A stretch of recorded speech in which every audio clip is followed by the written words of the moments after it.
Oke teman-teman, sebelumnya maaf aku cuma bisa menayangkan videonya saja karena kebetulan aku shift malam ya. Nah, di slide ini yaitu contoh analisis kasus. Coba perhatikan grafik di slide ini. Kita mempunyai dua hasil perhitungan PPh terutang, pajak penghasilan terutang yang berbeda teman-teman. Dimana yang garis biru ini yaitu basis SAK secara komersial, yaitu PPh terutang kita adalah sebesar 2.527.000.000. Ini adalah hitungan PPh berdasarkan laba SAK atau laba komersial teman-teman.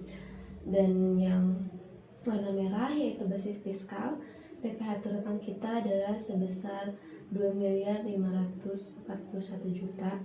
Ini adalah PPh yang dihitung berdasarkan aturan pajak dan ini yang akan kita bayar ke negara.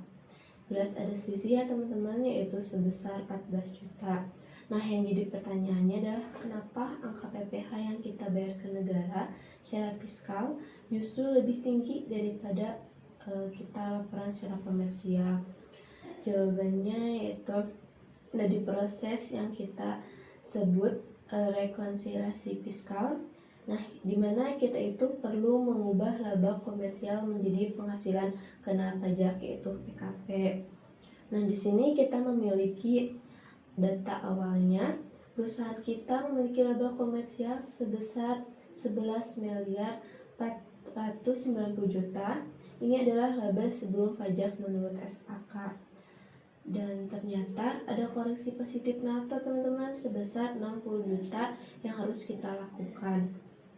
Nah, koreksi positif ini terjadi karena ada biaya-biaya yang sudah kita catat di SAK, misalnya berupa biaya sanksi atau sumbangan tertentu. Tapi oleh aturan pajak tidak diizinkan untuk mengurangi penghasilan karena biayanya kita batalkan. Namun secara otomatis laba kita untuk tujuan pajak menjadi lebih besar. Nah, mari kita masuk ke hitungan PKP-nya teman-teman. Dimana rumus PKP itu sama dengan laba komersial ditambah koreksi positif NATO. Jadi 11.049.000.000 ditambah 60 juta hasilnya 11.550.000.000. Nah, jadi basic pengenaan pajak kita adalah sebesar 11.550.000.000 teman-teman. Oke teman-teman, kita masuk ke pembuktian penghitungan PPh terutang. Sekarang mari kita buktikan PPh terutang basis fiskal menggunakan PKP yang sudah kita temukan.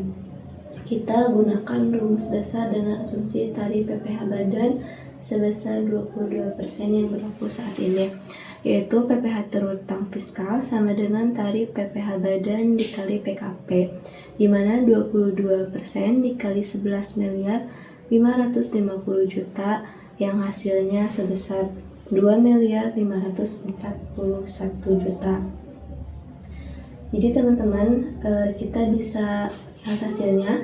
Basis komersial kita adalah sebesar 11.049.000.000.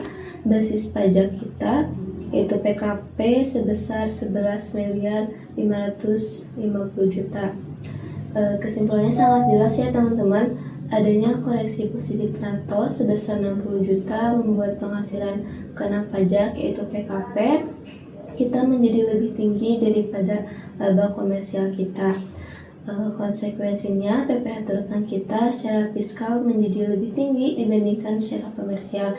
Ini menunjukkan pentingnya rekonsiliasi fiskal agar perusahaan tidak salah menghitung kewajiban pajaknya.